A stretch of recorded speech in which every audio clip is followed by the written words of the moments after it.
Hi everybody, it's Robin, founder of Nas. And I'm Elena, co-founder.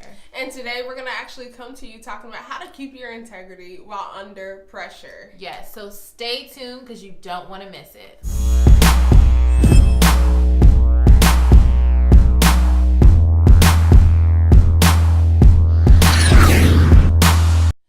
Okay, so I know everyone has been through this before, if not all, then some, but how many of you have been under this situation where you are under a lot of pressure and you may have handled the situation totally wrong? Right.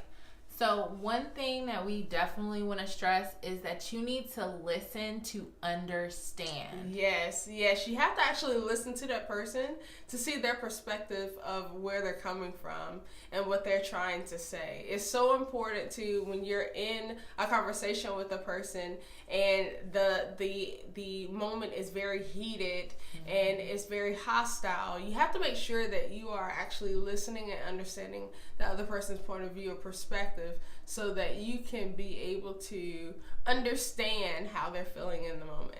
Right. And so one good way to do this is to actually take a step back and ask them, hey, so I heard you say X, Y, and Z. Is that what you meant to say to me? Is that what you meant to communicate? And then they'll respond by saying either yes or no, and then you can go ahead and formulate what it is that you want to say and give that feedback back to them. Right. It really helps the conversation too because it'll calm down your environment. Yeah. It really will once you approach it that way. And I know that I'm still in the process of making this a habit. Yes. I do it, but I need to be able to do it at all times. So it's not something that happens overnight. It's a work in progress. Right. I know it took me a while to adjust it too, especially being a young leader.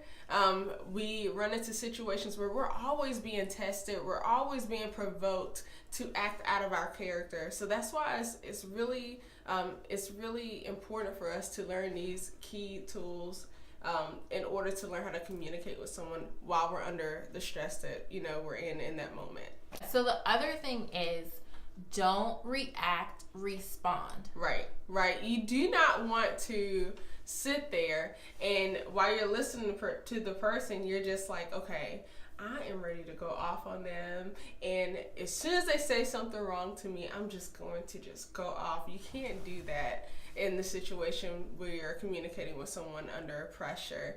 So your reaction is totally different from responding.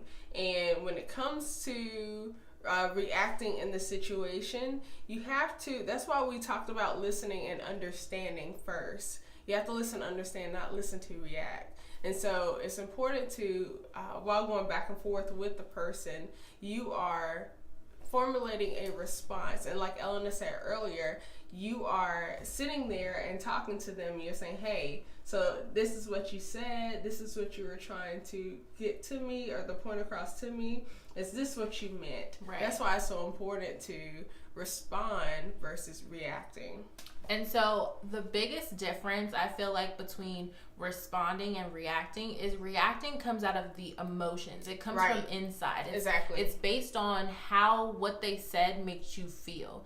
Because you feel like you either need to defend yourself, or you feel like you need to have a comeback for them, or you feel like you need to tell them about themselves, which, I mean, you might have to tell them about themselves, but it's all in the way that you do it. That's true.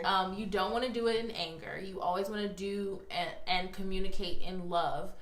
So that it can be received the right way, because nobody's going to change if you're coming at them.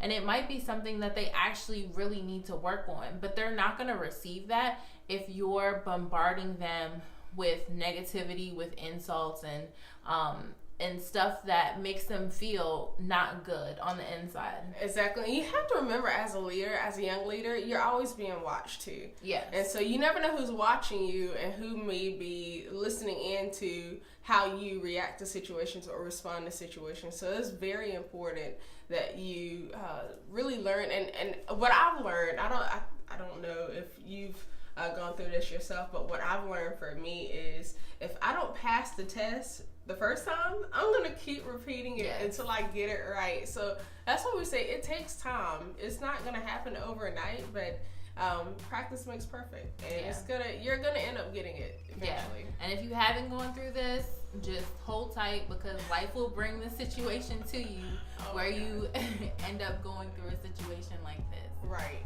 So we want to know what's happened to you. Have you reacted or have you responded? Comment below and let us know. Yes, make sure you like our video, that you comment below,